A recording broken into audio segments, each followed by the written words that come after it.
The problem with letting emotions control you. Let's be real, emotions can make or break us. One heated moment can ruin a relationship, while unchecked fear can paralyze us. But here's the kicker. Emotions aren't the enemy. Our response to them is. Enter Marcus Aurelius, the Roman emperor and Stoic philosopher. He famously said, "You have power over your mind, not outside events." Realize this and you will find strength. This isn't about shutting emotions down. It's about managing them so they don't manage you. The Stoic method of emotional control. This first step may seem obvious, yet people rarely implement it. Self-awareness is the key. When you feel anger rising, don't act, pause. Epictetus said, "It's not events that disturb us, but our interpretation of them." Next time, ask yourself, what am I believing about this situation? Is it even true? Another Stoic gem, focus on what's in your control. You can't control life, but you can control your reaction to it. Let's say someone sends you an aggressive email. Instead of raging, think, is this worth my peace of mind? 9 times out of 10, it's not. Rise above it and move on. The Stoics had a surprising and counterintuitive tactic. Picture the worst that could happen. At first glance, this might sound morbid or overly pessimistic. But here's the genius behind it. It doesn't make you anxious, it actually does the opposite. Negative visualization builds resilience by preparing your mind for challenges. Seneca said it best, "He who suffers before it is necessary, suffers more than is necessary." By mentally rehearsing possible setbacks, you reduce the shock and emotional turmoil if they actually occur. This isn't about obsessing over disasters, it's about training your mind to handle adversity. Imagine losing your job, facing rejection, or even something as simple as misplacing your phone. By visualizing these scenarios, you equip yourself to respond with calmness and clarity if they happen. But here's the other side. Negative visualization doesn't just prepare you for loss, it enhances your gratitude. When you imagine life without something you value, a relationship, a possession, your health, it reminds you how precious those things are right now. It turns everyday moments into gifts. Try this today. Close your eyes and imagine losing something you treasure. Maybe it's your home or your job.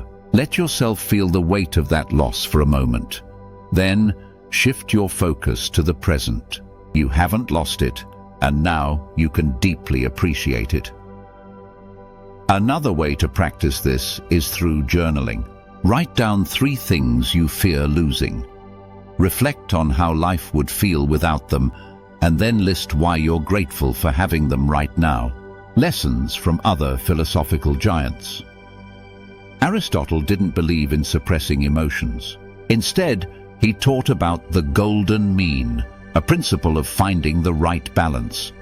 For instance, courage lies between recklessness and cowardice. This concept of moderation applies to every aspect of life, from emotions to actions. By finding this equilibrium, we can live a more harmonious and fulfilling life. Whenever you're faced with an emotionally charged decision, pause and ask yourself, am I overreacting? Am I underreacting? What does the middle ground look like here? Confucius emphasized the importance of emotional harmony and self-control. He believed that personal peace comes from respecting others and understanding your role in society. For Confucius, emotions should not disrupt your responsibilities or your relationships. Instead, they should be guided by kindness, wisdom, and a sense of duty.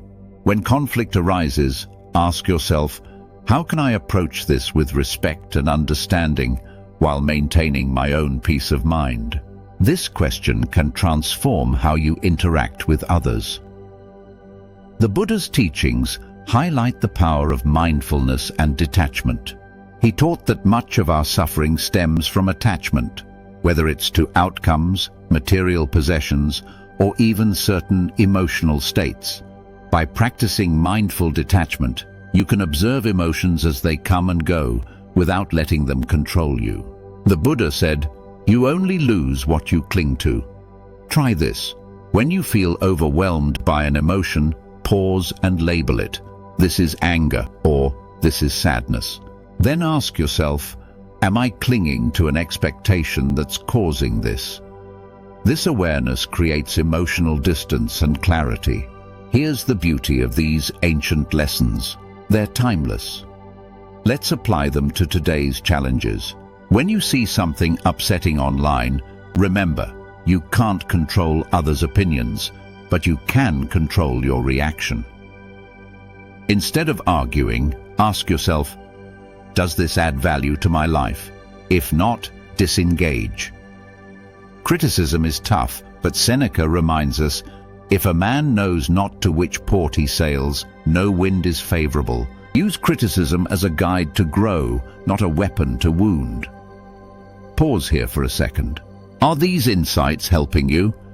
If so, hit that like button, subscribe, and share this video with someone who could use a little emotional mastery. Let's spread this wisdom far and wide. Here are a few exercises to help you build that emotional control.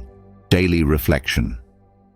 At the end of each day, journal this. What triggered me today? How did I respond? Could I have handled it better? The 10-second rule. When emotions rise, count to 10. This simple pause can prevent a world of regret.